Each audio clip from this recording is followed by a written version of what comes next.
Quand Cheikh Ahmad Tidiane est arrivé, il a demandé est-ce qu'il était petit-fils du prophète. Ça également, si je résume. Le prophète lui a dit Anta walidi haqqan. La question et la réponse ne concordent pas. Suis-je ton petit-fils? Il lui a dit tu es mon fils en vérité. Tu es mon fils en vérité. Tu es mon fils en vérité. Et il lui a transmis la totalité de la haqiqa muhammadienne. Il est devenu le khutbul zaman de son époque. Le prophète sallallahu alayhi wa sallam a dit le Coran ne descendra plus. Les hadiths ne viendront plus. Chaque siècle, Allah enverra quelqu'un qui amènera une nouvelle lecture, une nouvelle compréhension du Coran et des hadiths. Cheikh Tidiane a dit c'est moi. C'est moi qui ai hérité de la totalité de la haqiqa muhammadienne. Tous les Tidjanes qui ont pris la tariqa, ça veut dire qu'ils font lazim, wazifa, hadrajuma.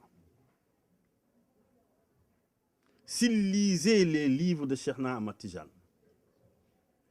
ils comprendraient que Cheikh Tidiane ne parle que de la connaissance d'Allah, Marifatu Billah. Le livre s'appelle Jawahirul Mani. Il lui a été dicté par le prophète, il l'a dicté à Ali Harazim, radiallahu anhu. Quand la première mouture du livre a été formulée, il a eu peur, il a dit Ali va le jeter, Ali Harazim va le jeter. Ali Harazim est parti. Avant de revenir, le prophète lui a apparu, il lui a dit qui t'a dit de jeter le livre? Il dit que j'avais peur des sécurités qu'il y avait là-dedans. Ali Harazim revient, il lui dit ah, nous, le maître est apparu, il m'a demandé pourquoi on a jeté le livre. Harazim lui a dit que je peux le réécrire de la première phrase à la dernière phrase. Cheikh Tidiane dit que si tout disparaît, y compris toi-même, tu verras Allah par tes propres yeux. Parce qu'Allah n'est pas caché.